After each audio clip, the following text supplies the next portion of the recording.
जय माता दी। सर्वमंगल मांगल्ये शिवे सर्वार्थ साधिके शरण्ये त्र्यंबके गौरी नारायणी नमस्तुते।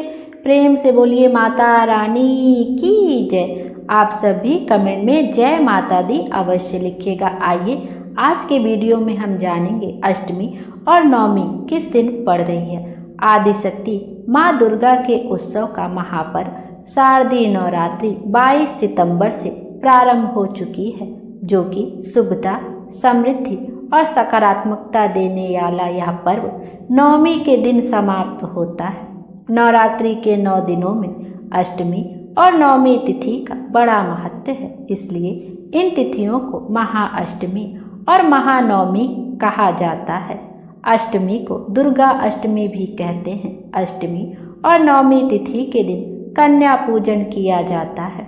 इस बार शारदीय नवरात्रि का पर्व 9 दिन के बजाय 10 दिन का है। 10 दिन की नवरात्रि को बेहद शुभ माना जाता है। तिथि बढ़ने से नवरात्रि के दिन भी बढ़ जाते हैं और यह शुभता का प्रतीक है। आइए जानते हैं अष्टमी और नवमी कब है।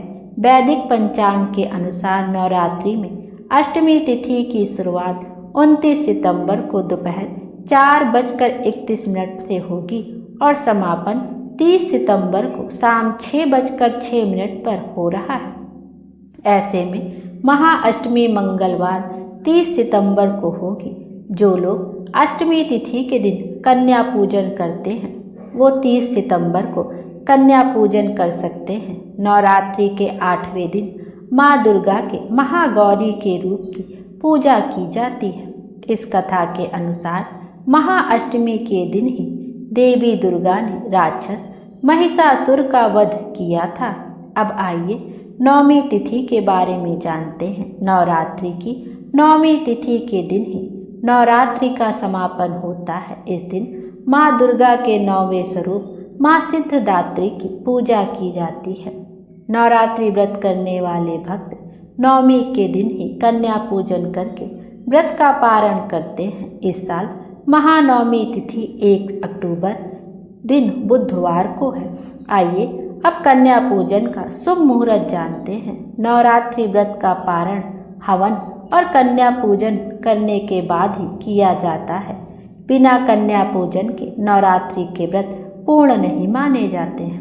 बहुत सारे लोग अष्टमी के दिन कन्या पूजन करते हैं और बहुत सारे लोग नवमी के दिन कन्या पूजन करते हैं और नवरात्रि के 9 दिनों में किसी भी दिन कन्या पूजन किया जा सकता है। बहुत लोग पंचमी के दिन खिला देते हैं, बहुत लोग सप्तमी के दिन खिला लेते हैं, क्योंकि अष्टमी और नवमी के दिन इतना कन्याएं मिलती नहीं हैं और वो सही से कुछ खाती भी नहीं है, क्योंकि इतनी जगह से वो खा के आई रहती हैं कि किसी के घर भी जाते हैं तो वो लोग खा नहीं पाते। तो आप 9 दिन में से किसी भी दिन आप कन्या पूजन कर सकते हैं। आइए अब कन्या पूजन का शुभ मुहूर्त भी देख लेते हैं। जो लोग महाअष्टमी पर कन्या पूजन करते हैं उनका शुभ मुहूर्त है 30 सितंबर की शाम 4:31 से लेकर शाम को 6:06 तक। और महानवमी पर कन्या पूजन का जो शुभ मुहूर्त है वो 1 अक्टूबर को है, शाम 6:06 से लेकर शाम को 7:01 तक।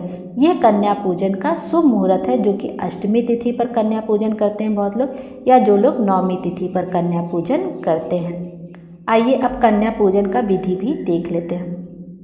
अष्टमी या नवमी जिस दिन भी कन्या पूजन किया जा रहा उस दिन सुबह नवरात्रि की तिथि अनुसार माँ दुर्गा के महागौरी या माँ सिद्धिदात्री देवी की पूजा करें। पूजा में माता रानी का हलवा, पूड़ी, चने का भोग लगाएं।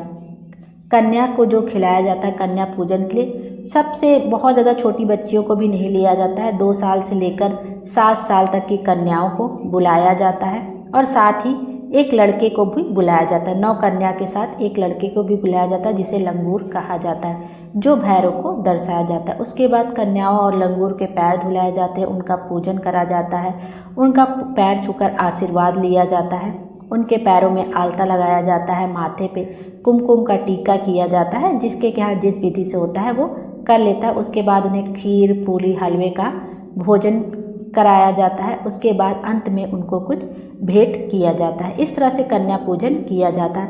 और मान लीजिए आपको कन्याएं नहीं मिल रही हैं, तब आप क्या करेंगे, तो उसके लिए आप कन्या पूजन में जितना भी आप कन्या को जो कुछ भी देना चाहते हैं अपनी क्षमता के अनुसार उतना मूल्य निकाल के आप किसी मंदिर में दान कर सकते हैं या किसी कन्या को दे सकते हैं। आप इस तरह भी कन्या पूजन कर सकते हैं। माता रानी हम सब की मनोकामना पूर्ण करें और हमारे जीवन को खुशियों से भर दें। Thank you.